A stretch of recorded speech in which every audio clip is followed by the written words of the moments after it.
अस्सलाम वालेकुम दोस्तों, मैं हूं प्रवेश अब्दुल्ला। उम्मीद है कि आप लोग खैरियत से हैं। दोस्तों, कल जो असेंबली में बजट पेश हुआ, उसकी तो एक अपनी बहस है, उस पर तो बहसें चलती रहेंगी। उसमें अवाम को क्या दिया गया, कितना चूना लगाया गया, और चलाने वाले जो मुल्क हैं इस वक्त, उनको कितना एंजॉय करवाया गया, ये तो बहस चलती रहेगी। बड़ी शर्मनाक किस्म की हरकतें जो है ना कल असेंबली में हुई हैं। ऐसा होता नहीं। पार्लिमानी रवायात जो है वो हम लोग बचपन से देखते आ रहे हैं। ये नवाज शरीफ, बेनजीर, हामिद नासिर चट्टा से लेकर गुलाम मुस्तफा जतोई, खर लीडर फजलमान के वालिद साहब, बड़े बड़े नाम। असम्बली की इज्जत और वकार होता था। लेकिन ये इमरान खान साहब ने इसको आकर ना एक अखाड़ा बना दिया, इसको एक जिसपे वो लानते डालते रहे हैं, जिसपे वो हजार हजार लानत डालते रहे हैं, उसमें जब आके बैठेंगे तो वो क्या करेंगे सर?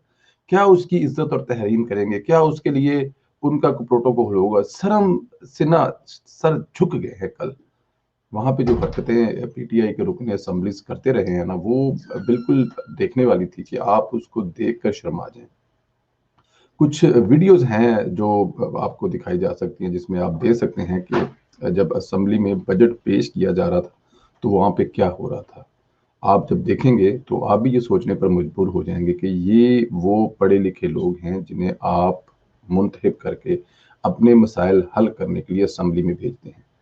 और जब एक दिन होता है जिस दिन बजट पेश किया जाता है, 365 दिनों में कितना अहम दिन होता है, उस दिन जब इनका अपना वजीर बजट पेश कर रहा था तो ये पीछे से क्या कर रहे थे। ये एक ऐसी हरकत है जिसपे जितना भी अफसोस किया जाए उतना ही कम है।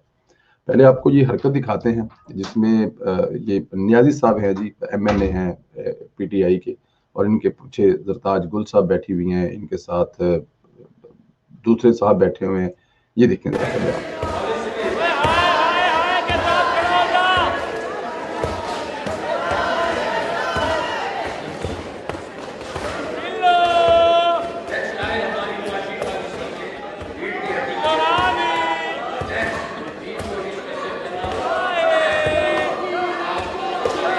तो पीछे जरताज गुल साहब भी आवाज लगा रही होंगी।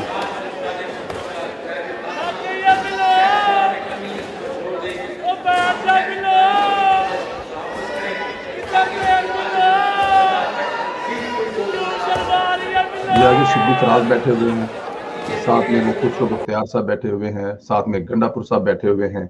ये पीछे से ये नियाजी साहब बच्चों की तरह, जिस तरह बच्चे आवाजें लगाते हैं, बिल्कुल उसी तरह असेंबली में जो एक दिन साल में सबसे अहम होता है, जब अब बजट जो जिसके ऊपर पूरे साल की मुईशत, जिसके ऊपर पूरे साल की इकोनॉमी, जिसका पूरा वो था, उस वक्त वो जो तकरीर हो रही थी उसके दरमियान में ये हरकतें कर रहे थे।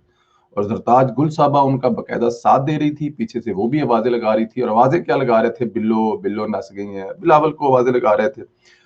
तब कहने का ये कौन सी पार्लियामेंट है, ये कौन सी रवायात हैं, ये कौन सा सिखाया हुआ सबक है जो रुकने असेंबली कौमी, जिसको 4 लाख वोटों वाले हल्के से मुंतखब करके अवाम ने अपने मसाइल हल करने के लिए भेजा। और फिर आप देखें उनके टॉप लीडर, मतलब के गंडापुर साहब साथ बैठे हुए हैं, जो जाहिर है वो नुमाइंदगी करते हैं हर वक्त। उसके पीछे जरताज गुल साहब बैठे हुए हैं, आगे शिबली फराज साहब बैठे हैं। सारे लोग हंस रहे हैं, सारे लोग उसको एंजॉय कर रहे हैं। और आगे इनके वजीर साहब बैठे हुए हैं जो इनसे तीसरे या चौथे बेंच पर बैठे हुए हैं। डेफिनेट बड़ा अप्रिशिएट किया होगा बाद में उनको बुलाकर। ये वो न्याजी, जाहिर है ये एमएनए साहब भी न्याजी साहब, अब्दुल हमीद न्याजी साहब है, और आगे से इमरान खान साहब भी न्याजी साहब है। तो उन्होंने कहा होगा कि तुमने न्याजियां की लाज रख ली, वह तू बहुत चंगा किया है, अच्छा ही गया जने दिया बच्चा। अब मैं इस पे मजीद क्या कहूँ, इस पे मेरे पास अल्फाज नहीं है। वैसे तो और भी बड़े वहां पे बड़े बड़े काम हुए हैं, वो भी आपको दिखाएंगे। लेकिन ये वाला जो मैं, अच्छा ये मजे की बात है, मैं ये टीवी जब लाइव देख रहा था तो जाहिर है बजट चल रहा था, हमारे सामने टीवी लगा हुआ था, काम कर रहे थे। साथ साथ में वो जो एक तकरीर थी, जो कल तक कहते थे कि मुल्क तबाह कर दिया इन्होंने, हमारे जो मौजूदा वज़ीर खजाना साहब है, बड़ी तनकीद किया करते थे शौकत तरीन साहब, और आज वो इस मुल्क का बजट पेश करके बता रहे थे कि, और उन्होंने खुद कहा कि पेट्रोलियम की कीमतें बढ़ेंगी, ये 20 से 25 रुपए पेट्रोलियम की कीमतें बढ़ेंगी, अजाफी बोझ पड़ेगा, अजाफी फलान टैक्स लगेगा, अजाफी फलान टैक्स लगेगा, आपके ऊपर मोबाइल के ऊपर टैक्स लगेगा, आपके मतलब ये तो टैक्सों की तो भरमार है। जे जो 3 मिनट से ज्यादा ਜਿਹੜੇ आशिक ने गल्लां करनगे उन्हां ते भी टैक्स लगेगा, 1 GB बाद, बहुत सारे हैं। लेकिन मेरा तकलीफ दुख ये है कि जिनको अवाम ने अपने मसाइल हल करने के लिए भेजा है, उनकी हरकतें आपने देख ली हैं।